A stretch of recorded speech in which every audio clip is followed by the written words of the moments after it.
அனைவருக்கும் வணக்கம்.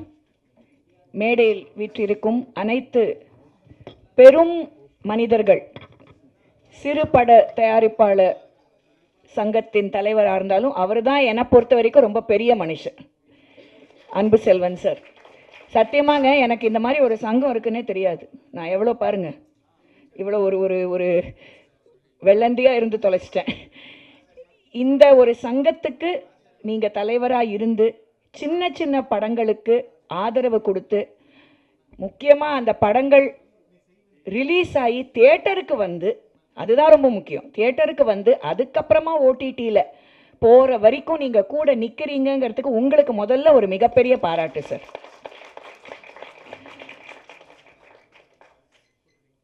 நாங்கள்லாம் வந்து மேடை நடிகர்கள், அதனால் மேடை அப்படிங்கிறது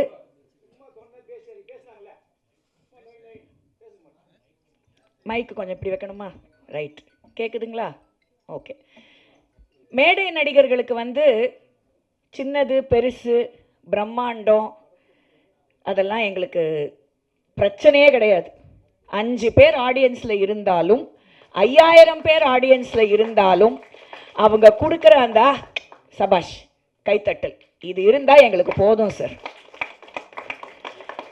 எங்கள் தாத்தா ஆரம்பித்த நாடக குழு, எங்கள் அப்பா நடத்திக்கிட்டு இருக்கிற நாடக குழு, இன்னைக்கு நானும் சுரேஸ்வரும் நடிச்சுக்கிட்டு எங்கள் குழுவாக நடத்திக்கிட்டு இருக்கிற நாடக குழுக்கள் உட்பட, தயவு செய்து உங்கள் எல்லார்கிட்டையும் நான் கேட்குற ஒரே ஒரு விண்ணப்பம், எங்களை மாதிரி மேடை நடிகர்களை உங்கள் படங்களில் பிரயோகப்படுத்துங்க சார். என்னமோ இது ஒரு பிம்பம் ஒன்று சுற்றிக்கிட்டு இருக்கு இந்த தமிழ் சினிமாவில், என்னன்னே எனக்கு தெரில. அவங்களா, அதான் என்ன அவங்களா, அவ்வளோ பெரிய குடும்பமாச்சே, எப்படிங்க அப்ரோச் பண்ண முடியும்? என்னங்க, எங்களுக்கும் 2 கால் 2 கை 2 கண் 1 மூக்கு தான், எங்களுக்கு ஒன்றும் 2 கொம்பு முளைச்சிடல. நாங்களும் மனிதர்கள் தான். நாங்களும் அந்த நல்ல வேடங்கள் கிடைக்க பசியாரும் வேணும் அப்படின்னு நாங்கள் நினச்சிக்கிட்டு போகிற நடிகர்கள் தான் நாங்கள். எங்களுக்கு நல்ல ரோல் இவ்வளோதான் முக்கியம். அந்த ரோல் படத்தில் த்ரூ அவுட்டு வருதா, இல்லை 2 சீன் தான் வருதா, 1.5 நிமிஷத்துக்கு நாங்கள் வரோமா? தர்மதுரைங்கிற படம் தான் என்னை முதல்ல அறிமுகப்படுத்தின படம். அந்த படம் வந்தே கிட்டத்தட்ட ஆச்சு. திரு சீனு ராமசாமி ஐயா தான் வந்து என்னை அறிமுகப்படுத்தினார். அவர் எப்படி என்னை அறிமுகப்படுத்தினார்னா, என்னுடைய மேடை நாடகத்தை பார்த்து தான் என்னை கூப்பிட்டாரு. என் குடும்பத்தினாலேயோ, இல்லை நான் இன்னாருடைய பொண்ணு, இன்னாருடைய மரும பொண்ணு, சூப்பர் ஸ்டாரோட நீஸு, இன்னாரோட பேத்தி, இதெல்லாம் கணக்கே கிடையாது. அந்த அம்மா நல்லா நடிக்குது, அந்த அம்மாவுக்கு கூப்பிட்டு இந்த இன்ஸ்பெக்டர் வேஷம் கொடுக்கலாம். இன்றைக்கும் என்னை எங்கேயாவது தேனி பக்கம் பார்த்தாங்கன்னா, மேடம் அந்த இன்ஸ்பெக்டர் ரோல் சூப்பராக பண்ணீங்க அப்படின்னு தான் என்னை வாழ்த்துறாங்க. அதுதான் எனக்கு கிடைச்ச மிகப்பெரிய பெருமை. அது எனக்கு கொடுத்தது என்னுடைய மேடை. அது கூல் சுரேஷ் சார், ரொம்ப நன்றி. நீங்கள் வந்து மேடை கலைஞர்களை வாழ்த்தினத்துக்கு ரொம்ப ரொம்ப நன்றி. அண்ட் தயவு செய்து இந்த சின்ன படம், பெரிய படம், மிடில் படம் இதெல்லாம் கிடையாதுங்க. இட்ஸ் அ குட் ஃபிலிம், அவ்வளோதான். That's all there is to cinema. And நான் ஒன்று தான் சொல்லுவேன், ஜனநாயகன் பல சின்ன படங்களுக்கு நல்லது பண்ணிடுச்சு ரிலீஸ் ஆகாமல். நிறைய நல்ல படங்கள் தியேட்டருக்கு வந்து, ஏன்னா எல்லாரும் வெயிட் பண்ணிக்கிட்டு இருந்தாங்க, வரப்போகுதுன்னு. கடைசியில் அது புலி வருது கதையாக ஓடிக்கிட்டு இருக்கு. நான் அதுக்குள்ளே போக விரும்பலை. ஏன்னா நான் பொலிட்டீஷியனாக இருந்தாலும் இந்த மேடையில் நான் அரசியல் பேச விரும்பலை. நான் இந்த மேடையில் சினிமா மட்டும்தான் பேசணும்னு ஆசைப்படுறேன். ஆனால் ஜனநாயகனுங்கிற படம் வராததுனால இன்றைக்கி அந்த டிடிடியா ஜீவாவுடைய படம் அவ்வளோ பெரிய ஹிட்டு, அதுக்கு தியேட்டர் கிடச்சிச்சு. ஆனால் அன்ஃபார்ச்சுனேட்லி மங்காத்தாங்கிற படம் ரீலீஸ் ஆனதுனால திரௌபதி 2ங்கிற படத்துக்கு தியேட்டர் கிடைக்கல. இந்த அவலமான ஒரு சினாரியோ கண்டிப்பாக மாறணும். சின்ன படங்களுக்கும் தியேட்டர்ஸ் கிடைக்கணுங்க. அது என்னங்க, அது நியாயம் இல்லை.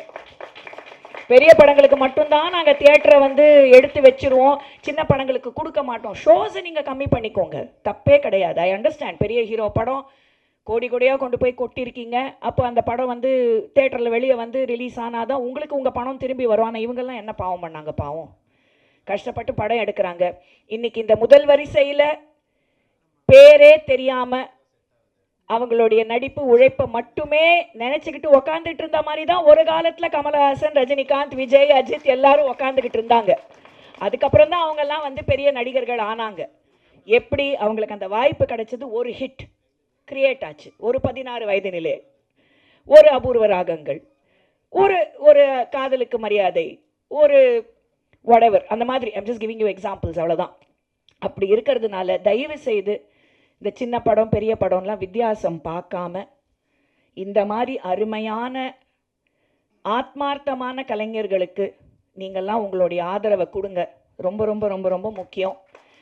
அண்ட் எங்களை வந்து எப்போ நாங்கள்லாம் நிஜமாக சொல்கிறேனே கூத்தாடி கும்பலுங்க, மேடை நாடக கலைஞர்கள். நீங்கள் எங்களை எங்கே டென்ட்டு கொட்டாயாக இருந்தாலும் சரி, ஆப்பரா ஹவுஸ் சிட்னியாக இருந்தாலும் சரி, எங்களை எங்கே கூப்பிட்டு இந்த மாதிரி கலைஞர்களை ஆதரவு கொடுக்க கூப்பிடுறீங்களோ நாங்கள் மேடை நாடக கலைஞர்களாக கண்டிப்பாக வருவோம்.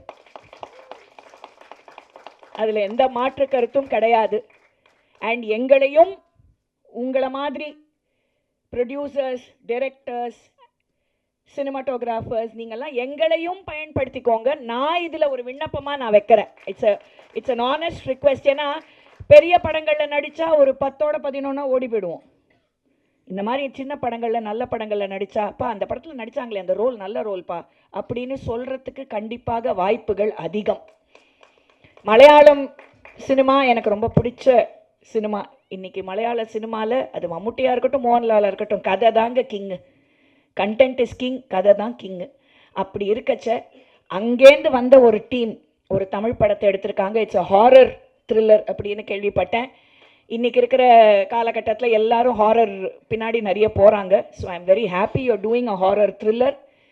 கண்டிப்பாக இந்த படத்தோட ஒரு வெற்றி விழா எங்கே நடந்தாலும் நான் சுரேஷ்வர், என் மகன் ரித்விக், அவனும் வந்து இங்கே வந்திருக்கான். அவன் வந்து ஒரு சிங்கர், ஒரு ப்ரொஃபஷ்னல் சிங்கர், 4வது தலைமுறை. அவன் நடிகனாக ஆகணுன்ற ஆசை இருக்கா இல்லையான்னு எனக்கே தெரில. ஆனால் பாடகனாக ஆகணுங்கிற ஆசை பெருசாக இருக்குது. அவன் ஒரு சிங்கர். அவனும் சினிமாவில் சின்ன சின்ன படங்களில் பாட ஆரம்பித்து தான் முன்னேறணுங்கிற ஒரு ஆசையோடு அவன் வந்திருக்கான். ஸோ இந்த தேங்க்யூ, நன்றி நன்றி. ஆனால் நான் ஏன் இதை தேங்க்யூ. நான் ஏன் இதை சொல்கிறேன்னா, எங்கள் குடும்பத்தில் எல்லாரும் பெரிய பெரிய கலைஞர்கள் தான். உங்கள் எல்லாருக்கும் தெரியும் எங்கள் குடும்பத்தை பற்றி வாட்ஸ்அப்பில் ஒரு மீமே வந்துச்சு, ரேகாக்கும் மோகன்லாலுக்கும் என்ன கனெக்ஷன் அப்படின்ட்டு. அந்த அளவுக்கு எல்லாரும் பெரியவங்க தான். ஆனால் நாங்கள் போய் அவங்கக்கிட்ட சான்ஸ் கேட்கல. நான் கேட்கணுன்னா கேட்கலாம். நான் கூட ஜெயிலரில் நடிச்சிருக்கலாம், ஆனால் நடிக்கலீங்களே. ரித்விக் அனிருத் படத்தில் பாடலாம், ஆனால் பாடலீங்களே. திறமைக்கு எங்கே மரியாதை கொடுக்குறாங்களோ, திறமைக்கு எங்கே வாய்ப்பு கிடைக்குதோ அங்கே நாங்கள் போய் நிற்போம். கண்டிப்பாக நாங்கள் செய்வோம். அந்த திறமைக்கு எங்கள் குடும்பத்தில் இருக்கிறவங்களும் ஒரு நாள் எங்களை கூப்பிடுவாங்க கண்டிப்பாக. அதில் எந்த மாற்று கருத்தும் இல்லை. ஆனால் நாங்களாம் போய் கேட்டுட்டு இந்த குடும்பம் இது இருக்குது, இந்த குஷனிங் இருக்குது அப்படிங்கிறதுனால நாங்கள் போய் 4 படத்தில் நடிச்சிடல, 40 பாட்டு பாடிடல. அது எங்ககிட்ட நாங்கள் பண்ண மாட்டோம். எங்கள் அப்பா அப்படி என்னை வளர்க்கலை, எங்கள் தாத்தா அப்படி எங்களுக்கு சொல்லி கொடுக்கல. அதனால் நாங்களும் திறமை, நல்ல கதைகள், நல்ல டைரக்டர்ஸ், நல்ல ப்ரொடியூசர்ஸ் இருக்கிற வரைக்கும் எங்களை மாதிரி. அண்ட் இன்னொன்றுங்க, மேடை நாடக கலைஞர்களை நீங்கள் யூஸ் பண்ணிங்கன்னா சின்ன படத்தில் பெரிய அட்வான்டேஜ், ரீடேக்கே எடுக்க வேணாம். எங்களுக்கு டைலாக் மனப்பாடம் பண்ணி பேசி ரொம்ப பழக்கம். அதனால் நாங்கள் வளர மாட்டோம். எங்களுக்கு ப்ராம்ப்டிங் தேவையில்லை. இல்லை, நான் அதுக்காக சொல்ல, நான் ஏன் சொல்கிறேன்னு என்னை மட்டும் நான் சொல்ல, எங்கள் மேடை நாடக கலைஞர்கள் நிறைய பேர் நல்ல நடிகர்கள் இருக்காங்க தமிழ்நாட்டில். அவங்களுக்கெல்லாம் பெருசாக வாய்ப்பு கிடைக்காம போய் ஒரு ஒரு கவர்மெண்ட் ஆஃபீஸில் போய் உத்தியோகம் பார்த்துக்கிட்டு சாயந்தர வேளையில் நடிச்சுக்கிட்டு இந்த மேடைக்காக அவ்வளோ செய்கிறவங்க நிறைய நடிகர்கள் இருக்காங்க. நான் இது எனக்காக மட்டுமே நான் கேட்கல, தயவுசெய்து அப்படி நினைக்காதீங்க. மேடை நாடக கலைஞர்களை தயவுசெய்து சினிமாவில் இதெல்லாம் அந்த காலத்தில் நடந்துட்டு இருந்துச்சு. சிவாஜி கணேசன் சார் காலத்திலேருந்து, எம்ஜிஆர் காலத்திலேருந்து, ஜெயலலிதா அம்மா காலத்திலேருந்து, புரட்சி தலைவி ஜெயலலிதா எங்கள் குழுவிலேருந்து மேடை நாடக கலைஞர்கள் அவங்க வாழ்க்கையை ஆரம்பித்து தான் சிஎம் வரைக்கும் போனாங்க. அதை நான் ரொம்ப பெருமையாக இன்றைக்கி சொல்லிக்க விரும்புகிறேன். அவங்க மட்டும் இல்லை, சோ, நாகேஷ், விசு, பாலச்சந்தர் சார், சவுகாரம்மா, இவங்க அனைவரும், ரஜினி சார், கமல் சார் உட்பட இவங்க அனைவரும் மேடை நாடக கலைஞர்கள் தான். அதுக்கப்புறம் தான் சினிமாக்குள்ளே வந்தாங்க. இன்றைக்கும் மோகன்லால் சார் மேடை நாடகங்கள் நடிச்சுக்கிட்டு இருக்காரு, ஜெயராம் மேடை நாடகங்கள் நடிச்சுக்கிட்டு இருக்காரு. அந்த மேடையோட டச் இருந்தால் தான் நம்ம புதுப்பிச்சுக்க முடியும். இது ஹாலிவுட்டில் நடந்துக்கிட்டே இருக்கிற ஒரு நிகழ்வு. பெரிய பெரிய நடிகர்கள் மேடையில் போய் நடிக்கிறாங்க. ஆனால் இங்கே தான் ஒரு இன்ஸ்டா ரீல் போட்டுட்டா உடனே சினிமாவில் போய் நடிச்சுட்டா ஹிட் ஆகிடலாம் அப்படிங்கிற காலகட்டம் இருக்குது. அவங்களும் வரட்டும், நான் வேணான்னு சொல்லலை. அவங்களுக்கும் ஸ்பேஸ் இருக்குது, எங்களுக்கும் ஸ்பேஸ் கொடுங்கன்னு தான் நான் கேட்குறேன். அவங்கள நான் திட்டலை, எங்களுக்கும் ஸ்பேஸ் கொடுங்க. மேடை நாடக கலைஞர்களுக்கும் நல்ல வாய்ப்புகள் கொடுங்க, மேடையை வாழ வைங்க. உங்கள் எல்லாருக்கும் என்னுடைய மனமார்ந்த வாழ்த்துக்கள். சரண், நீங்கள் தான் என்னை இன்வைட் பண்ணீங்க. சரண் தான் எங்களுக்கு PRO by the way. Thank you for inviting. இந்த மாதிரி எங்கே நல்ல படங்கள், நான் இனிமேல் சின்ன படம்லாம் சொல்ல மாட்டேன், நல்ல படங்களுக்கு ஆதரவு கொடுக்கணுமோ நாங்கள் கண்டிப்பாக வருவோம். நன்றி. பாரத் மாதா கி ஜெய். எல்லாருக்கும் வணக்கம். எங்களை வாழ வைக்கும் பத்திரிகையாளர் நண்பர்களே மற்றும் ரசிகர்களே எல்லாத்துக்கும் என் முதல் கண் வணக்கத்தை நான் தெரிவித்துக் கொள்கிறேன். அதாவது இந்த படத்தில் இன்னொரு விஷயம் சொல்லணும். இந்த படத்தில் நான் நடிக்கிறதுக்கு முக்கியமான காரணம் ஆனால் நம்ம போஸ் அண்ணன் தான். அவர் மூலமாக தான் இந்த படத்தில் எனக்கு ஒரு வாய்ப்பு கிடச்சிது. அதுக்கு முன்னாடி நான் ஜெயிலரில் பண்ணியிருந்தேன், கடைசி உள்ள பொருளை வில்லன் ரோல் பண்ணியிருந்தேன். இது எனக்கு 2வது மேடை இந்த ப்ரெஸ் மீட்டு. இந்த மேடை வந்து எவ்வளோ சக்தியாக இந்த மேடைன்னு நான் ப்ரெஸ் ரிப்போர்ட்டில் ப்ரெஸ் மீட்டில் ஏறும்போது உணர்ந்தேன். அதில் கொஞ்சம் எமோஷனாக பேசியிருப்பேன், உங்களுக்கே எல்லாத்துக்கும் தெரியும். இது எனக்கு 2வது மேடை. இந்த இடத்துல நான் சோனு பிரதர் அவர் மூலமாக எனக்கு காண்டாக்ட் ஆகிறாரு டைரக்டர். அப்புறம் என்கிட்ட கேட்குறாரு, இப்படி ஒரு ரோல் பண்ண முடியுமா அப்படின்னு. நானும் இதே கடைசி உலக போரில் இந்த ஜெயிலர் படத்தில் இதே மாதிரி கஷ்டப்பட்டு அவர் எப்படி இப்போ அழுது வந்திருக்காரு, அதே மாதிரி நிறைய இடத்த நாம் கடந்து தான் வந்திருக்கோம். அப்போ அந்த இடத்துல வந்து என்கிட்ட அவர் எப்படி அப்ரோச் பண்ணணும்னு தெரியல. ஏன்னா இதில் பண்ணுவாரா, நம்ம கேட்குறோம் பண்ணுவாரா அப்படின்னு சொல்லிட்டு என்கிட்ட அப்ரோச் பண்ணுறாரு. நான் உடனே சொன்னேன், ப்ரோ நானும் உங்களை மாதிரி தான் ப்ரோ வந்திருக்கேன், கஷ்டப்பட்டு தான் வந்திருக்கேன், எனக்கும் தெரியும், அதனால் அந்த வழி என்னால் உணர முடியும், அதனால் நீங்கள் பண்ணுங்கள், நான் என்னால் முடிஞ்ச பெஸ்ட்டை நான் பண்ணுறேன் அப்படின்னு சொல்லிட்டு அவர் சொன்ன கேரக்டருக்கு நம்ம பண்ணியிருக்கோம். அது மட்டும் இல்லை, இதில் அந்த வினு மாதவன் சார், அந்த கேமராமேன், அவரையும் நல்லா நம்ம பாராட்டணும். ஏன்னா அவர் நேஷ்னல் அவார்டு வாங்கியிருக்காருன்னு எனக்கு தெரியாது. பட் என்னென்னா ஒரு ஷாட் நாங்கள் எடுக்க போயிருக்கோம். 2 days அந்த ஷாட்டை முடிக்கணும். எல்லா செட்டப்பும் இருக்குது. மழை பெஞ்சிட்டே இருக்குது, மழை ஹெவியாக பெஞ்சிட்டே இருக்குது. லைட்டாக விடும், டக்குனு பெய்யும். அப்படி அந்த இதில் எப்படிடா அந்த ஷாட்டை முடிக்கணும். ஆர்டிஸ்ட் இருக்காங்க, எல்லோரும் இருக்காங்க, எடுக்கணும். யாரும் எதை பற்றி கவலைப்படல. ஆர்டிஸ்ட் அவ்வளோ நாங்கள் இருக்க சார்னு சொல்லிட்டு இறங்கியாச்சு களத்தில். அது எல்லாருமே இருக்கிறாங்க, இதில் ஒர்க் பண்ண ஆர்டிஸ்ட் அந்த எல்லாருமே இருக்காங்க. கேமராமேனும் இன்னொன்று முக்கியமான விஷயம், அது ஒரு சிங்கிள் ஷாட், அது கண்டினியூவாக போயிட்டே இருக்கும். அந்த இடத்துல மழை தொழில் எல்லாமே இருக்குது. யாருமே எதையும் பற்றி யோசிக்காமல் ஒவ்வொருத்தரும் ஒவ்வொரு இடத்துல விழுந்து அடிபடும் போது டைரக்டர் சொல்கிறாரு, வேண்டாம் பார்த்து பண்ணலாம் அப்படின்னு. இல்லை சார் பண்ணணும்னு சொல்லிட்டு ஒருத்தருக்கு கையில் காயம், ஒருத்தருக்கு அப்படி இப்படி எல்லாத்துக்கும் அடிபட்டுருக்கு. இன்னொரு முக்கியமான விஷயம்னா, அந்த நேஷனல் அவார்டு வாங்கின கேமராமேன் இருக்கார் தெரியுமா, அவருக்கு ஸ்பெஷாலிட்டின்னா ஒரு இதில் ஸ்லிப் ஆகி சொர்றி போகிறாரு. அந்த இடத்துலேயே அவர் அந்த கேமரா விடாமல் இப்படி நிற்கிறாரு அந்த ஷாட்டுக்கு. அதெல்லாம் வந்து எதையும் பற்றி யோசிக்காமல் உள்ளே ஊறி போன ஒருத்தரால் மட்டும்தான் அதை பண்ண முடியும். அந்த ரத்தத்தையே ஊறினால தான் அவருக்கு நேஷனல் அவார்டு கிடச்சிருக்கு. இதை கண்டிப்பாக நம்ம பாராட்டி ஆகணும் சார். அதுக்கு பிறகு இந்த மேடையில் எல்லா பெரியவங்களுக்கு முன்னாடியும் நான் நிற்கிறதுக்கு பெரிய பாக்கியம் பண்ணியிருக்கணும். Kul Suresh sir, Madhunthi madam, Suresh sir, Anbu Selvan sir, எல்லாத்துக்கும் என் நன்றியை நான் தெரிவித்துக் கொள்கிறேன். படம் லாஸ்ட் நைட் நல்லா சூப்பராக வந்திருக்கோம். கஷ்டப்பட்டு எடுத்திருக்காங்க. அவர் ஒவ்வொரு செக்மெண்ட்லேயும் அவர் நிறைய கஷ்டப்பட்டு எடுத்திருக்காரு.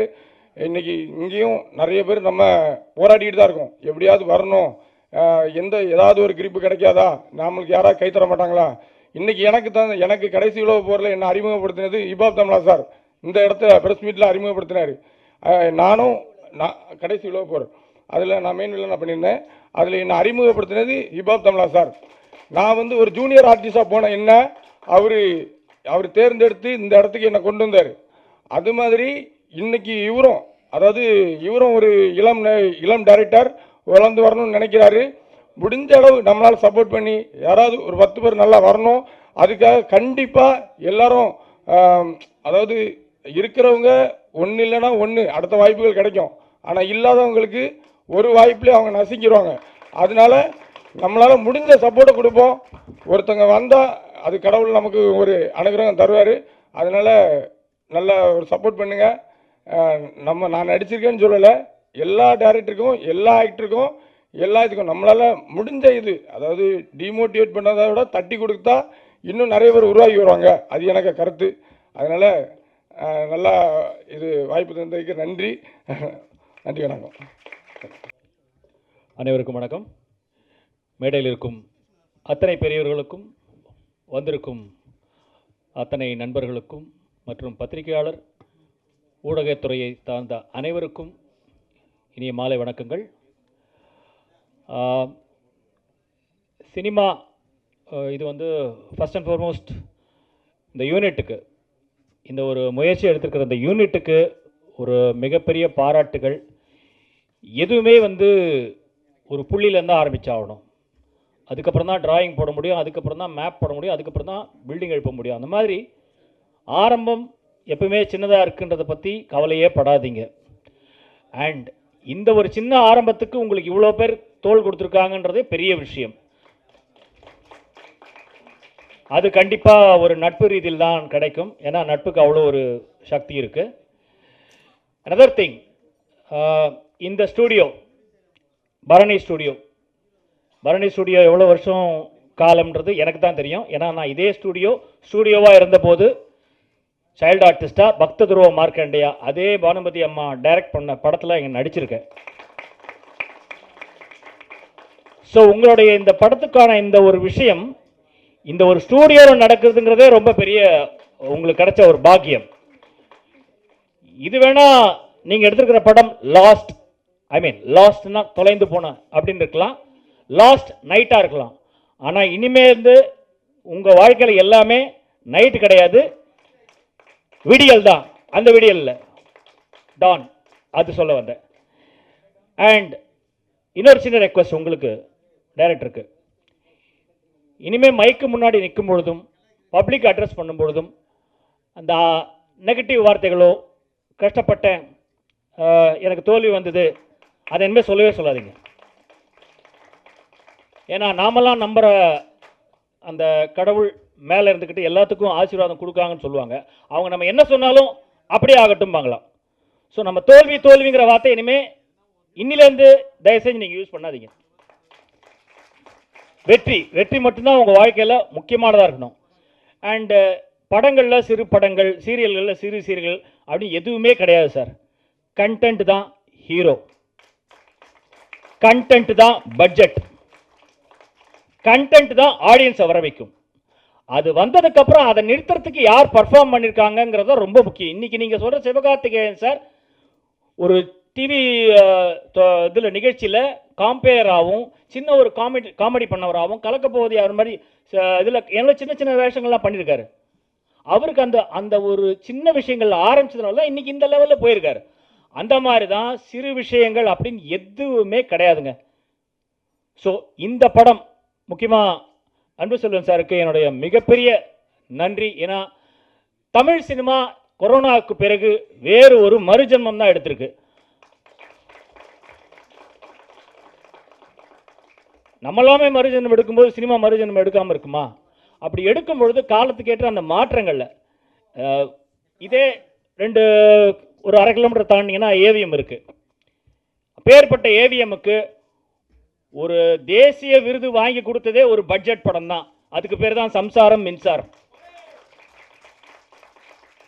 ஸோ என்றைக்குமே பட்ஜெட் படங்களோ சிறு இன்வெஸ்ட்மெண்ட் உள்ள படங்களோ ரொம்ப வரவேற்கணும். அதுக்கு இவ்வளோ ஊடகத்துறை இன்னைக்கு வந்து சப்போர்ட் பண்ணுறதுக்கு உங்கள் எல்லாருக்கும் இவங்க சார்பில் நன்றி தெரிவிச்சுக்கிறேன். இந்த படம் வெற்றி அடைய எல்லாம் வல்ல இறைவனை வேண்டிக் கொண்டு நன்றி பெறுகிறேன். தேங்க்யூ. மேடையில் அமர்ந்திருக்கும் அனைவருக்கும் வணக்கம். பத்திரிகை நண்பர்கள், ஊடக நண்பர்கள், இணையதள நண்பர்கள், பிஆர்ஓ யார் பேர்? சரண். ப்ளீஸ் வாங்க சார். சூப்பர், நல்லா ஆர்கனைஸ் பண்ணியிருக்கீங்க. ஒரு கிளாப் கொடுக்கலாமா? வாழ்த்துக்கள். மேடையில் பேசி கைத்தட்டல் வாங்குற அளவுக்கு நான் பெரிய பேச்சாளர் இல்லை. அதனால் தயவு செஞ்சு நீங்களே ஒரு தடவை கைத்தட்டிடுங்க.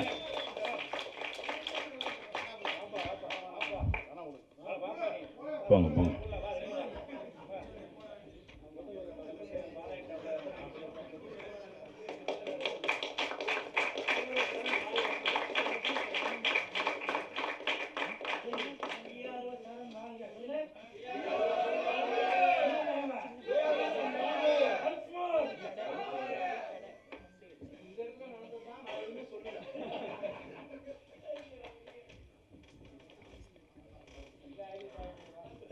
இந்த திரைப்படம் இங்கிலீஷில் எழுதியிருக்கிறதுனால எனக்கு படிக்க தெரியல. அப்போ நான் பிஆர்ஓ கிட்ட தான் கேட்டேன், சார் இங்கிலீஷில் பேர் போட்டிருக்கேன் சார், இங்கிலீஷ் படமா அப்படின்னேன்.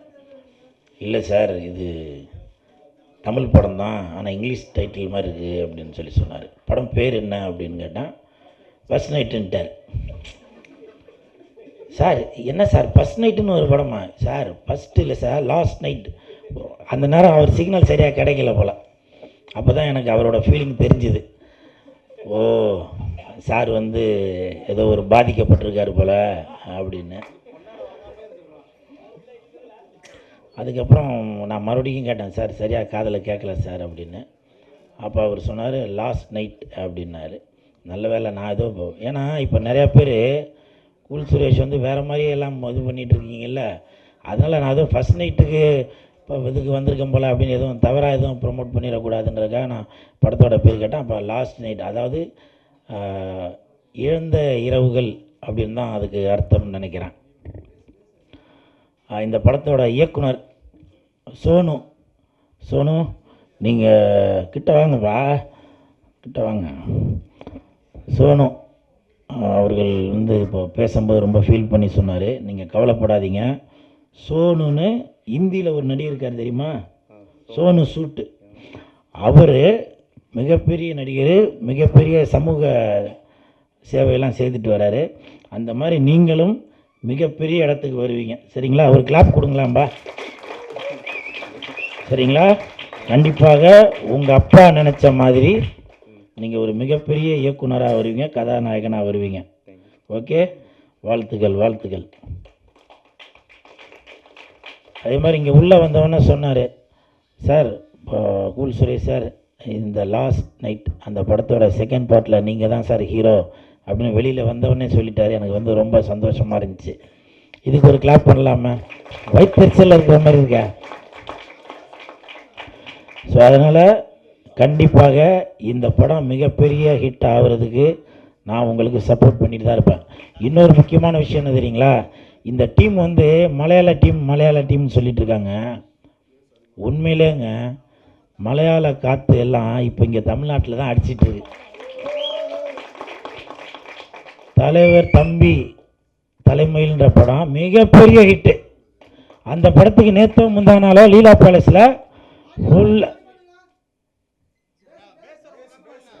பேஸை கம்மி பண்ணுங்கப்பா, மிகப்பெரிய ஹிட் ஆகி நேற்று முந்தானாலோ லீலா பேலஸில் ஃபுல்லாக அப்படி நல்லா அப்படிலாம் அப்படி இருந்திருக்காங்க. அதே மாதிரி இந்த படத்துக்கும் தம்பி இப்போ வெற்றி விழாவை நீ லீலா பேலஸில் வைக்கிற, பாதி பேர் குடிச்சிட்டு மட்டையாகிறோம். அந்த தலைவர் தம்பிக்கு அந்த படத்துக்கு ஈக்குவலாக நம்ம குடிக்கிறோம். Okay okay sir. சோனுவோட அப்பா சார், நீங்கள் ரெடியாக இருங்க சார், குடிக்கிறதுக்கு இல்லை சார், பையனை பாராட்டுறதுக்கு. சரிங்களா? மிகப்பெரிய ஹிட் ஆகும். அதே மாதிரி மஞ்சுமல் பாய்ஸ் அதுவும் மிகப்பெரிய ஹிட்டு. அதெல்லாம் கோடிக்கணக்கில் பணத்தை வாரி கொடுத்த படம். அது செகண்ட் பார்ட்டு கூட எடுத்துகிட்டு இருக்காங்க. இப்போ ஒரு 20 நாளைக்கு முன்னாடி கூட ஒரு மலையாள டீம் ஜாக்கி அந்த ஆடு வச்சு படம் எல்லாம் இப்போ வந்து மலையாள டீமே வந்து தமிழகத்தை வந்து நோக்கி படையெடுக்கிறாங்க. அப்படின்னாக்க அப்போ தமிழகத்தில் மிக சிறந்த ஆளுமைகள், மிகப்பெரிய நடிகர்கள் எல்லாரும் இங்கே இருக்கிறாங்க அப்படின்னு தெரியுது. குல் சுரேஷை பார்த்தா தெரியுது அப்படியே. சூப்பர் சூப்பர், வாழ்த்துக்கள். என்ன மைக்குது. அப்புறம் இந்த நிகழ்ச்சிக்கு சிறப்பு விருந்தினராக வந்திருக்கும் என் மதிப்பிற்கும் மரியாதைக்கும் உரிய திரு அன்பு செல்வன் சார், வாழ்த்த வயதிலே வணங்குகிறேன் சார். நான் சும்மா பெருமைக்காக சொல்ல, மேடைக்காக சொல்ல, உண்மையிலேயே என் தாய் தந்தைக்கு பிறகு என்னை வந்து இப்போ வரைக்கும் அவரோட குரூப்பில் சிறுபட தயாரிப்பாளர் சங்கத்தில் என் மீது ஒரு அக்கறை வச்சு டெய்லி ஒரு மெசேஜ் போட்டுகிட்டே இருக்கார். இந்த படத்துக்கு ஹீரோவாக கூல் சுரேஷை போடுங்கப்பா, இந்த படத்துக்கு இந்த கேரக்டருக்கு கூல் சுரேஷை போடுங்கப்பா அப்படின்னு. உண்மைதானே சார்? நான் சில மெசேஜ் பார்க்காட்டியும் அந்த குரூப்பில் உள்ளவங்களே அந்த மெசேஜ் வந்து எனக்கு ஃபார்வர்ட் பண்ணுவாங்க. கூல் சுரேஷை பயன்படுத்துங்க, இன்றைக்கி வந்து கூல் சுரேஷ் வந்து அவ்வளோ பிரபலமாக இருக்கிறாரு, நீங்கள் வந்து ஒரு கோடு மட்டும் போட்டிங்கன்னா தேட்டர் வரைக்கும் ரோடு போடுவார் அப்படின்னு. ஸோ அந்த அளவுக்கு என் மீது பாசமும் நேசமும் வைத்துள்ள சிறுபட தயாரிப்பாளர் சங்கத்தின் தலைவர் திரு அன்பு செல்வன் ஐயா அவர்களுக்கு என் மனமார்ந்த நன்றி. உங்களை மாதிரி நல்லவங்க வந்து வாழ்த்தினாதான் இந்த மாதிரி சின்ன படங்கள் மிகப்பெரிய ஒரு வெற்றி அடையும் அப்படின்றது என்னுடைய நம்பிக்கை. செல்வத்துள் செல்வம் செவிச்செல்வம் அச்செல்வம் எல்லாமே தமிழ் செல்வம். உங்களுக்கு என் அன்பு செல்வம், உங்களுக்கு மனமார்ந்த வாழ்த்துக்கள். இந்த சிறுபட தயாரிப்பாளர் சங்கத்தில் நான் உறுப்பினராக இருக்கேன். உள்ளே செல்லாதீர்கள் அந்த படத்தோட இயக்குனர் இளையராஜா அவர்கள், அவரும் உறுப்பினராக இருக்கார். உள்ளே செல்லாதீர்கள் படத்தோட தயாரிப்பாளர் முத்து மனோகர் அவர்கள், அவரும் உறுப்பினராக இருக்கார். அப்போது இன்றைக்கி நான் இந்த அளவுக்கு வந்திருக்கேன் அப்படின்னாக்கா அதற்கு மிகப்பெரிய ஒரு முக்கியமான காரணம் அன்பு செல்வன் சார் தான். அதில் மாற்று கருத்தில் தயவு செஞ்சு ஒரு கிளாப் கொடுங்களாம். அதே மாதிரி சிறப்பு விருந்தினராக வந்திருக்கும் சுரேஸ்வர் சார்ட்டுங்களா, சுரேஸ்வர் சாருக்கு என் மனமார்ந்த வாழ்த்துக்களையும் நன்றிகளையும் தெரிவித்துக் கொள்கிறேன். அப்புறம் மேடம் மதுவந்தி மேடம், அவங்க வந்தது எனக்கு அவங்கள விட ஒய்ஜி மகேந்திரன் சாரே வந்து என் பக்கத்தில் உட்காந்துருக்க மாதிரி ஒரு பெரிய லெஜண்ட், அவங்க என் பக்கத்தில் உட்காந்துருக்க மாதிரி எனக்கு அப்படி ஒரு பிரமிப்பு.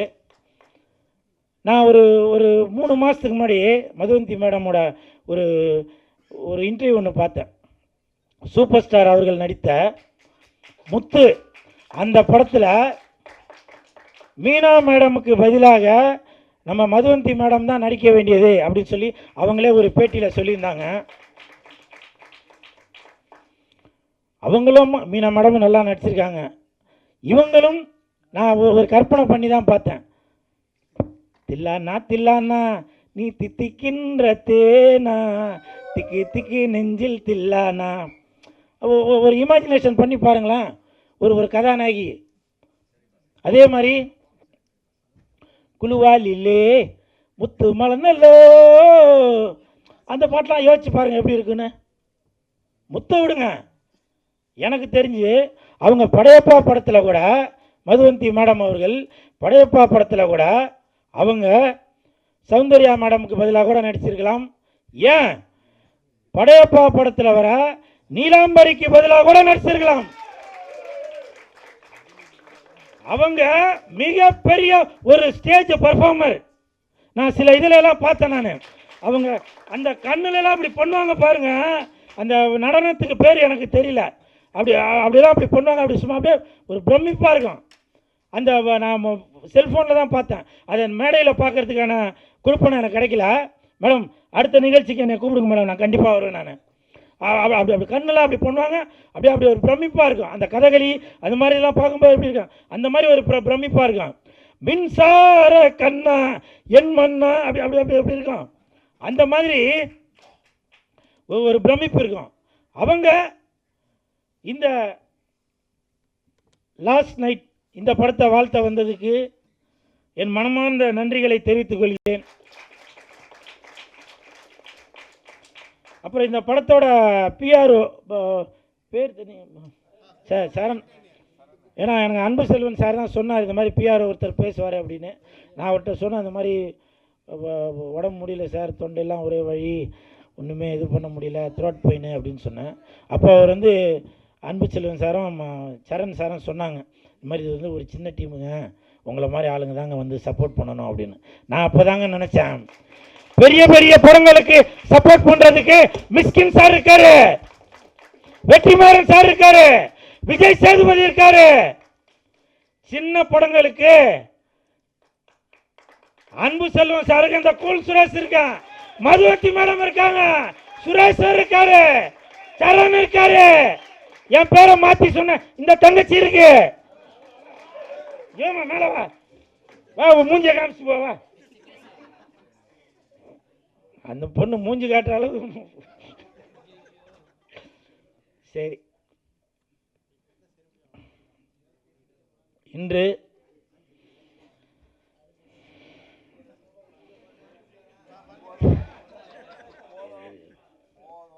இன்று தாவேகா டிவிகேவோட மூன்றாம் ஆண்டு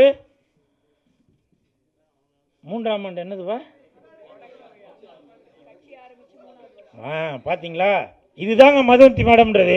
அவங்க வேற ஒரு கட்சியை சேர்ந்தாலும் அவங்க டக்குன்னு அந்த டிவிகே கட்சியை எடுத்து கொடுத்தாங்க. பார்த்தீங்களா, இதுதாங்க, இதுதான் இல்லவா ஓஜி மகேந்திரன் சாரோட வளர்ப்புன்னு சொல்றேன். புரியுதுங்களா? இந்த டிவிகே அந்த கட்சி ஆரம்பித்து 3 ஆண்டு நிறைவு பெற்றிருக்கு. அதற்காக இன்னைக்கு விழாலாம் கொண்டாடினாங்க. விஜய் சாருக்கு என் மனமார்ந்த வாழ்த்துக்கள். அப்புறம் என்ன, மைக்கு கிடச்சிருச்சு, வெடியை கொளுத்தி போட்டுடலாமா? இப்போ இந்த டிஜிட்டல் வந்ததுனால ஒன்றுமே பண்ண முடியல. யார் நல்லவங்க கெட்டவங்க எதுவுமே தெரியல. ஏன்னா எல்லாருமே அவங்கவுங்க மாணவரே பேச ஆரம்பிச்சிட்டாங்க. நேற்று டிவிகேலேருந்து விஜய் சாரோட கட்சியிலேருந்து ஒரு சகோதரி அவங்க ஸ்டேஜில் பேசுகிறாங்க. நான் இறந்துட்டாக்க, எப்படி நான் இறந்துட்டாக்க என்னை வந்து எரிக்காதீங்க, புதைச்சிருங்க, புதைக்கும்போது விஜய் சாரோட ஃபோட்டோ வச்சு என்னை புதைச்சிருங்க அப்படின்றாங்க. என்னங்க இது? உங்களை பெற்ற தாய் தந்தைக்கு இதுதான் நீங்கள் செய்கிற கைமாறா? இப்போ நான் கூட தான் லெஜண்டோட ஃபோட்டோ போட்ட டிஷர்ட் போட்டுட்டு வந்திருக்கேன். மாநில செயலாளர் சுதாகர் கொடுத்த டிஷர்ட் இது, நான் போட்டுட்டு வந்திருக்கேன். நாளைக்கு நான் இறந்துட்டாக்க இந்த டிஷர்ட்டை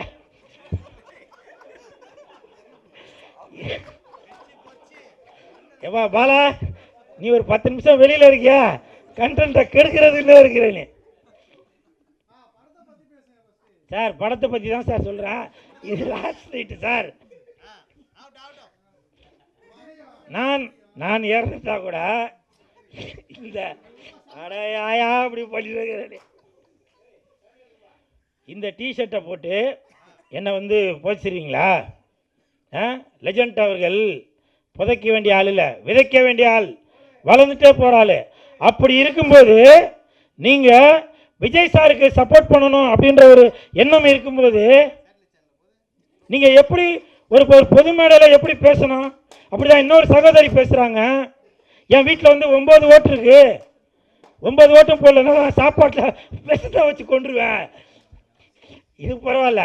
இன்னொரு சகோதரி, நான் விஜயதாவை பார்த்துட்டேன், சுடுகாடுலேருந்து எழுந்து வந்த மாதிரி இருக்கு. இதெல்லாம் பார்க்கும்போது எனக்கே மனசு ரொம்ப சங்கடம். ஏன்னா நான் வந்து விஜய் சாரோட ரசிகன். இந்த கூலுன்னு பேர் வர்றதுக்கு காரணமே விஜய் சார் தான். துல்லாத மனம் துள்ளுலேருந்து நான் இந்த கூலுன்ற டாலர் தான் போட்டுட்ருக்கேன். அப்படி நீங்கள் விஜய் சாருக்கு சப்போர்ட் பண்ணுறீங்க அப்படின்னாக்க அப்போ நீங்கள் என்ன பண்ணணும்? நீங்கள் எந்த தவறு செய்தாலும் உங்களுடைய தலைமையை தான் அது பாதிக்கும். அப்படி இருக்கும்போது பேசும்போது எங்கள் தலைவர் இது பண்ணுவார், அது பண்ணுவார், மக்களுக்காக அது செய்வார், இது செய்வார்னு அப்படி நீங்கள் உங்களுடைய கருத்துக்களை கொண்டு வாங்க. அதை விட்டுட்டு நீங்கள் வந்து மண்ணுக்குள்ளே புதைக்கணும், வெட்டி சாய்க்கணும், சாப்பாட்டில் விஷ வைக்கணும் அப்படின்னாக்க ரொம்ப பயமாக இருக்குதுங்க. தமிழ்நாட்டில் தான் இந்த கூல் சுரேஷ் வாழ்கிறேனா அப்படின்னு அவ்வளோ பயமாக இருக்கு. சரி, இது பரவாயில்ல. ஏன்னா விஜய் சார் சொல்லியிருக்காரு 2 பேருக்கு நடுவில் தான் போட்டியே அப்படின்னு. இன்னொன்று திமுகவில் அவர் சிவாஜி ராவ் சார், அவர் பேர் என்ன? புஷ்யானந்த் இல்லை சார், புஷ்யானந்த் டிஎம்கே வந்தார். சிவாஜி கிருஷ்ணமூர்த்தி சார், அவர் வந்து ஒரு கெட்ட வார்த்தையை போட்டு அப்படி பேசுகிறாரு. எவ்வளோ பேர் இருக்கிறாங்க. அப்படி பேசும்போது அங்கே உள்ளவங்க வேணால் கைத்தட்டி ரசிக்கலாம்.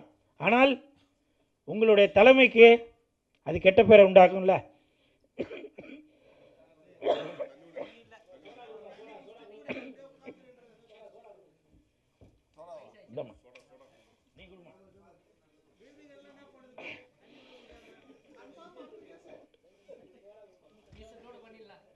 அப்போ நீங்க பேசுறது அந்த தலைமையில் உள்ளவங்களுக்கு அது கெட்ட பேர் உண்டாக்கும்ல.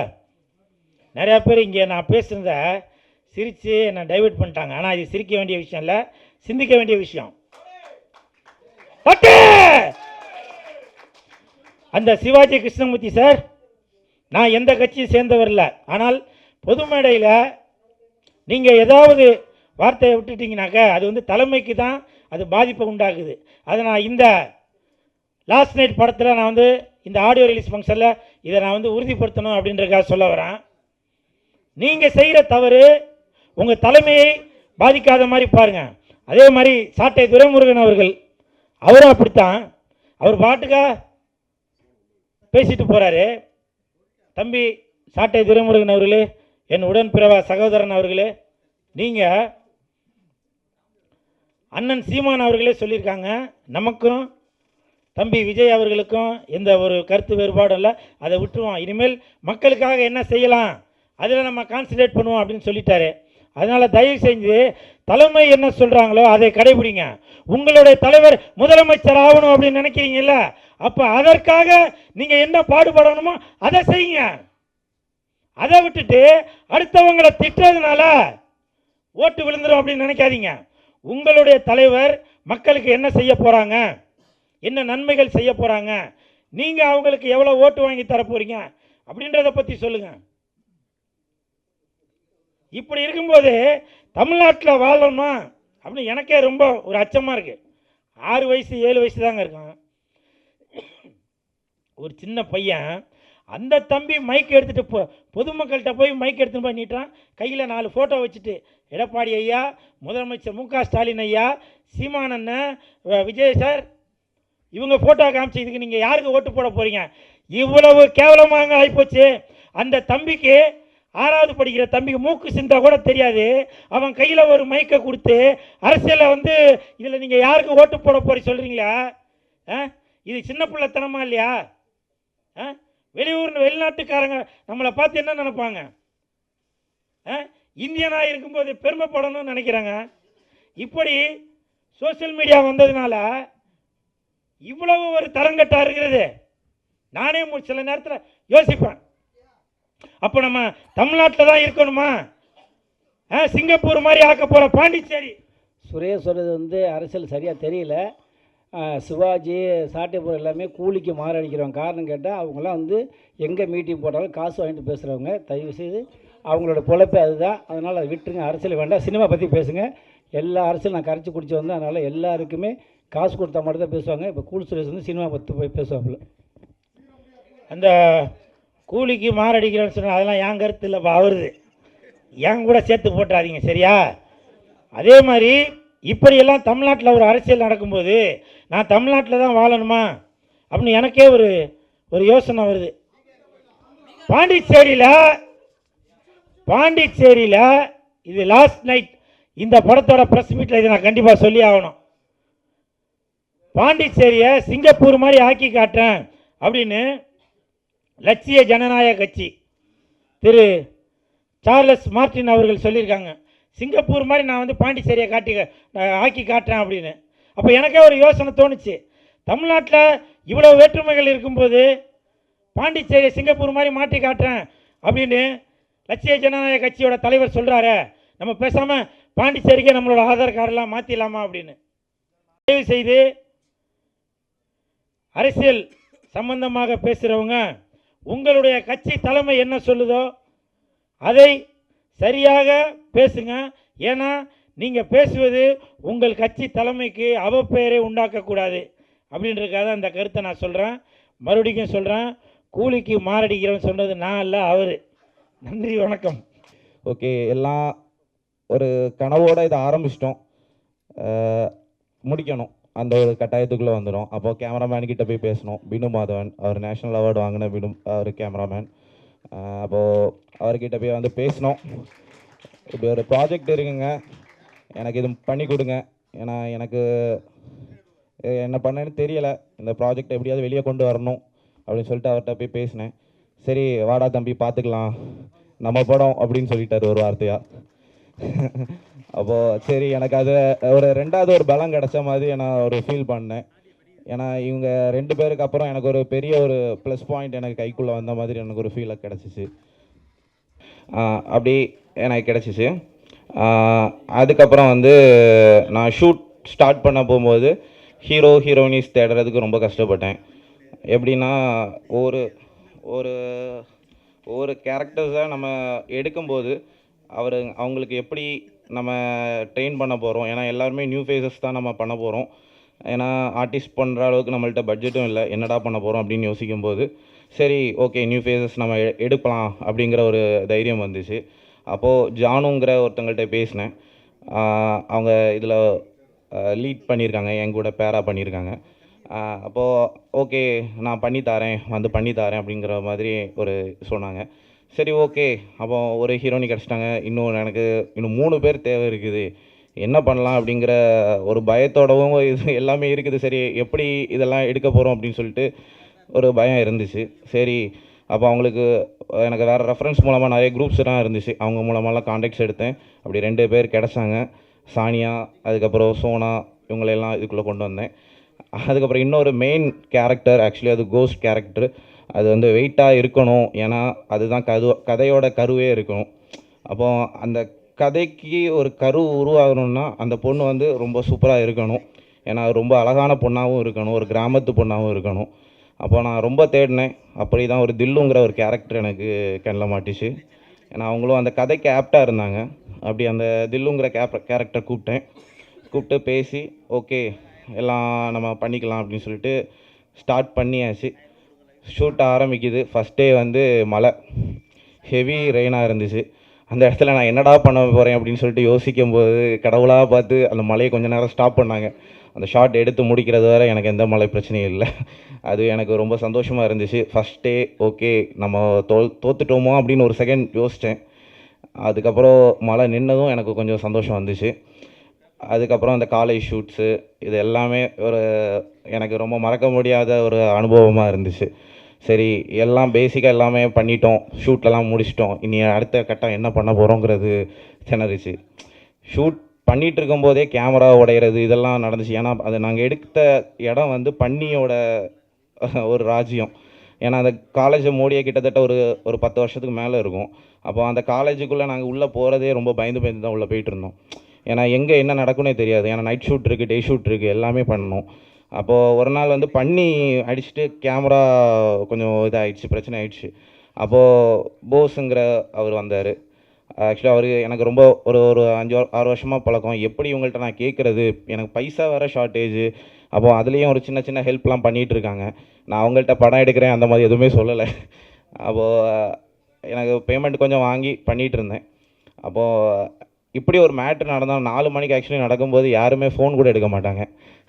அவர் ஃபோன் எடுத்து டக்குன்னு தம்பி எங்கடா இருக்க, என்ன ஆச்சு, என்ன பிரச்சனை அப்படின்லாம் என்கிட்ட கேட்டார். அப்போ நான் சொன்னேன், ஆனால் இப்படி கேமரா ப்ராப்ளம் ஆகிடுச்சுன்னா என்ன பண்ணுறதுன்னு தெரியல அப்படின்னு சொல்லிட்டு இருந்தேன். அப்போது சென்னையிலேருந்து அவர் அரேஞ்ச் பண்ணி கொடுத்தாரு. அது ஒரு பெரிய எனக்கு ஒரு ஹெல்ப்ஃபுல்லாக இருந்துச்சு. அதுக்கப்புறம் தான் என்ன நடக்குது என்ன ஏதுங்கிறத அவர்கிட்ட சொன்னேன். அப்போது இந்த படத்தோட பேக் போனாக இருந்தது அவர் தான். ரொம்ப எனக்கு எல்லா இடத்துலையும் ரொம்ப சப்போர்ட்டாக இருந்தார். இந்த படத்தை முடித்து இவ்வளோ தூரத்துக்கு எனக்கு போஸ்டர் ரிலீஸ் வர கொண்டு வந்து சேர்த்துருக்காரு.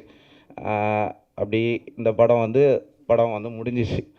இது ஒரு லாங் ஸ்டோரியாக இருந்தாலும் எங்களோட ஒரு ஹார்ட் ஒர்க் இதில் பயங்கரமாக இருக்குது. இந்த படத்தை பார்க்கும்போதே எனக்கு தெரிஞ்சிச்சு, ஓகே இதில் ஒரு ஃபீல் இருக்குடா, நம்ம ஜெயிச்சிட்டோம் அப்படிங்கிற ஒரு ஃபீல் இருக்குது. கண்டிப்பாக எல்லோரும் போய் பார்க்கணும். ஏன்னா இது சமுதாயத்துக்கு ரொம்ப தேவையான ஒரு படம். ஏன்னா இது வந்து ஒரு சைல்டு அப்யூஸான ஒரு அவேர்னஸ் ஆன ஒரு படம் கூட. அதனால் கண்டிப்பாக எல்லோரும் போய் பாருங்கள். ஆக்சுவலி இங்கே இருக்கிற எல்லாருக்குமே நான் தேங்க் பண்ணணும். பேசிக்காக எங்கள் அப்பாவுக்கும் தேங்க் பண்ணணும். ஏன்னா நிறைய இடத்துல வந்து எனக்கு சரி ஓகே நான் போய் ரூமுக்குள்ளே இருக்கும்போதெல்லாம் எங்கள் அப்பா என்ன பண்ணுறேன்லாம் தெரியாது. ஆனால் நான் அழுதுகிட்டு இருந்திருக்கேன் அந்த இடத்துல. அதை எங்கள் அப்பாட்ட சொல்ல மாட்டேன். ஏன்னா எங்கள் அப்பா நான் என்னையோட அதிகமாக ஃபீல் பண்ணுவார். ஏன்னா நான் தோத்துட்டே இருக்கேன், என்னடா அப்படி ஒரு ஃபீல் இருக்குது. அப்போது சரி ஓகே இந்த படத்தை முடித்ததுக்கப்புறம் எங்கள் அப்பா கிட்ட நான் சொன்னேன், அப்பா நான் முடிச்சிட்டேன், எல்லோரும் எனக்கு சப்போர்ட் கிடைக்கிதுப்பா, கண்டிப்பாக ஜெயிப்பேன் அப்படின்னு சொல்லியிருக்கேன். கண்டிப்பாக நீங்கள்லாம் இருக்கிறீங்க, என்னை காப்பாற்றுவீங்கன்னு நம்புகிறேன். ஏன்னா எல்லா படமும் எங்கேயோ அழிஞ்சு போகுது. எனக்கு லைஃப்பில் இந்த படம் வந்து ஒரு பெஸ்ட்டாக இருக்கும் நான் நம்புகிறேன். கண்டிப்பாக சப்போர்ட் பண்ணுங்கள். தேங்க்யூ. எதுக்காக நான் வந்து இப்போ இன்ட்ராக்ட் பண்ணிட்டு இங்கே வந்தேன்னு சொன்னால், சோனு வந்து ரொம்ப எமோஷனலாக இருக்கிற. ஓகே உன்னுடைய பாட்டம் புரியுது எனக்கு. காளிகேசம் அப்படிங்கிற ஒரு படத்தில் தொடங்கின எங்களுடைய ரிலேஷன் இன்னைக்கு இந்த மேடையில் இருக்குது. ஓகே, நான் சோனு எப்பவும் பார்க்கும்போது, அதாவது ஒரு சின்ன பிறந்த குழந்தை வந்து படுத்திருக்கோம். கொஞ்ச நாள் கழிஞ்சு அது எலும்ப ட்ரை பண்ணும், கீழே விழும். கமந்து படுக்க ட்ரை பண்ணும், விழும் முடியாது. கொஞ்ச நாள் கழிஞ்சு கமந்து படுக்கும். அதுக்கப்புறம் அது வந்து உட்கார ட்ரை பண்ணும், கீழே விழும். உட்கார ட்ரை பண்ணும், திரும்ப கீழே விழும். அப்புறம் உட்காந்துரும். கொஞ்ச நாள் கழிஞ்சு எலும்ப ட்ரை பண்ணும், முடியாது, கீழே விழும். எலும்ப ட்ரை பண்ணும், முடியாது, கீழே விழும். எலும்பி நின்றோம். கொஞ்ச நாள் கழிஞ்சு நடக்க பழகும். நடந்து நடந்து நடந்து படிக்கும், கீழே விழும், எலும்பும் நடக்கும், ஓடும், சாடும், ஜம்ப் பண்ணும். ஸோ சோனுவை பார்க்கும்போது நான் வந்து அதை பார்க்குறேன். ஏன்னா நான் சோனுவை பார்க்கும்போது, இனிஷியலாக பார்க்கும்போது நிறைய இடத்துல நிறைய ஏமாற்றங்கள், அது மாதிரி ஒரு சுச்சுவேஷனில் நான் சோனுவை பார்த்தேன். அதுக்கப்புறம் எங்களுக்கு உள்ளால தொடங்கின அந்த உறவு தான் இன்னைக்கு இங்கே இருக்குது. இங்கே பால்கி அப்படின்னு சொல்லிட்டு இங்கே ஒரு நண்பர் இருப்பார், அதோ அந்த இடத்துல அந்த கார்னரில் உட்காந்துருக்கிறாரு. Thank you so much பால்கி. Okay, so உன்னோட எமோஷனுக்காக தான் நான் இப்போ வந்து இன்ட்ராக்ட் பண்ணுறேன். ஸோ ஆல் தி பெஸ்ட், உனக்கு எல்லா சக்ஸஸ்ஃபுல்லும் கிடைக்கும்.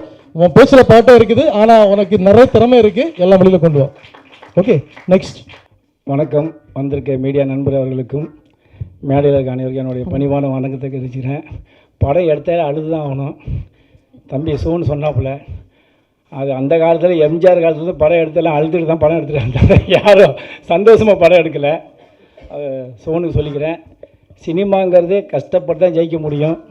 கஷ்டப்படாமல் எதுவுமே கிடைக்காது. ரஜினியா சொல்லும் மாரி எதுவுமே கஷ்டப்படாமல் எந்த சூழ்நிலையும் கிடைக்காது. கஷ்டப்பட்டு தான் வரணும். அது சினிமா எடுத்தால் A to Z தெரிஞ்சு தான் வரணும்.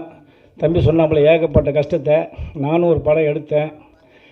நம்ம வீட்டு படத்துலேயே சாப்பிடுவான், நம்ம வீட்டு படத்துலேயே ரூம் போடுவான், நம்ம ரூம் படத்துலேயே சீட் ஆடுவான், நம்ம ரூம்லேயே சுற்றி வருவான்.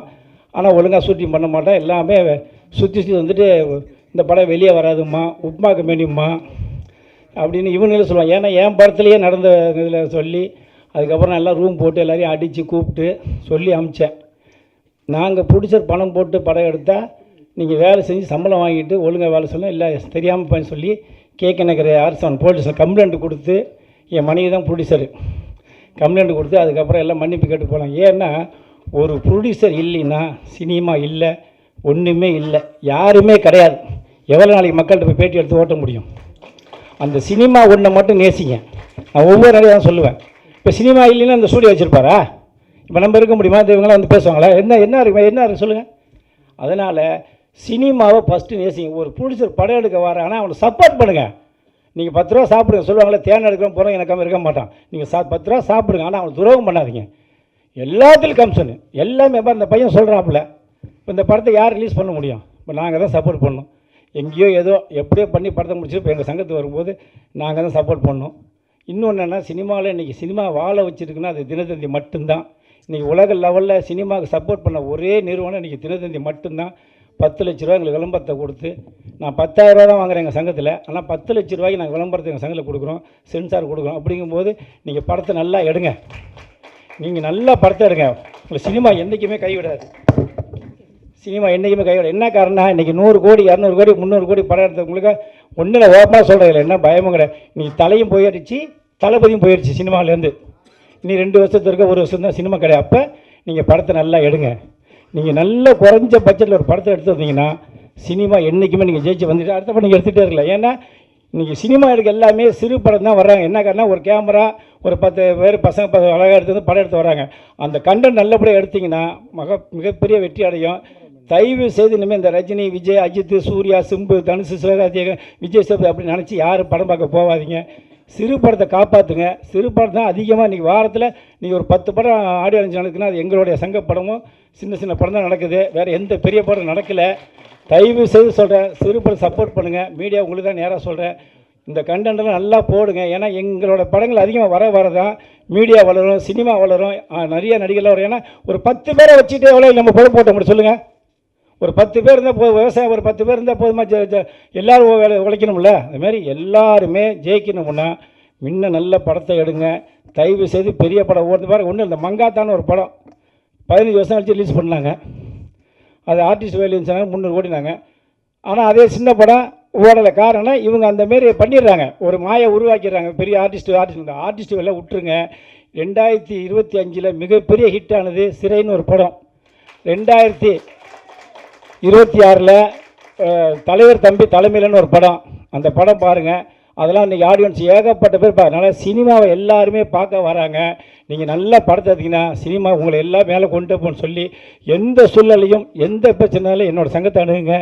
எல்லா சூழ்நிலையும் நான் சப்போர்ட் பண்ணி தரேன். நன்றி, வணக்கம். பொதுவாகவே என்னுடைய சினிமாவை பற்றி தான் பேசுவேன், ப்ரொடியூசரை பற்றி பேசுவேன். ஏன்னா ப்ரொடியூசர் தான் மெயின். ஆனால் இந்த கூல் சர்வீஸுக்கு வர வைக்கிறதுக்கு மெயின் காரணமே நான் தான். சொல்லலைன்ட்டாப்புல தயவு செய்து கூல் சர்வீஸை எல்லா ஃபங்க்ஷனுமே கூப்பிடுங்க. அவர் ஒரே சொல்கிறார், சார் நான் எல்லாத்தையும் வரேன் சார், என்ன படத்தை யாருமே நடிக்க வைக்க மாட்டேங்க சார், அது ஒன்று தான் வருத்தமாக இருக்கிறாரு. அதையும் இந்த மீடியா மூலியமாக கேட்டுக்கிறேன். எந்த சூழ்நிலையும் சிறு படம் யார் படம் எடுத்தாலும் கூல் சர்வீஸை யூஸ் பண்ணுங்கள். கண்டிப்பாக சப்போர்ட் பண்ணாப்புல. நன்றி, வணக்கம். சிறு முதலீட்டு படங்கள் தான் இன்றைக்கி ஸ்ட்ராங்காக இருக்குது, சப்போர்ட்டிவாக இருக்குது அப்படின்றத எல்லாருமே சொல்லிகிட்டு இருக்காங்க. இப்போது திரு அன்பு செல்வன் சார் அதே தான் சொன்னாங்க.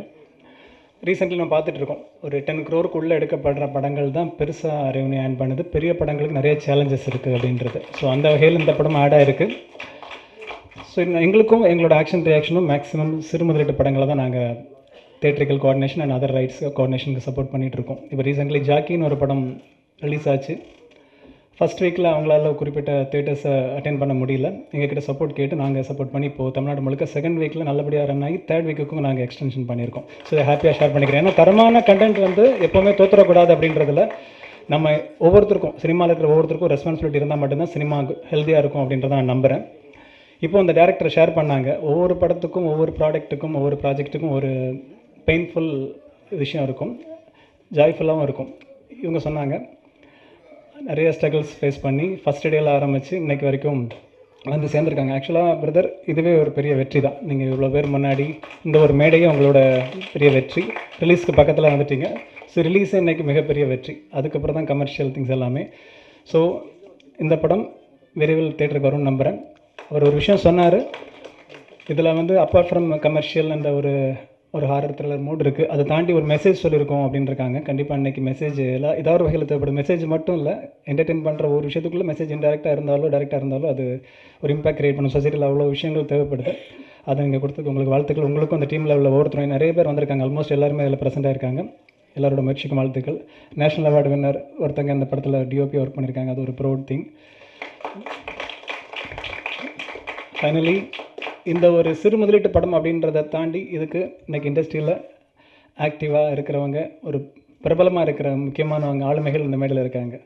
Madhuvanti ma'am, குல்லுசுரே sir, Sureshwar sir, இவங்க எல்லாருமே நம்ம இண்டஸ்ட்ரியில் பல வருஷங்களாக பார்த்துட்ருக்கோம். பல ஆஸ்பெக்டில் அவங்க வந்து இதை என்கரேஜ் பண்ணுறது ரொம்ப சந்தோஷம். சிறு முதலீட்டு தயாரிப்பாளர் சங்கம் வந்து எப்போவுமே பேரில் மட்டும் இல்லாமல் செயல்லையும் இருந்துகிட்ருக்குன்றது எல்லாருக்குமே தெரியும். அவங்க எப்போவுமே சார் வந்து போல்டாக அதை தெரிவிச்சிட்ருக்காங்க.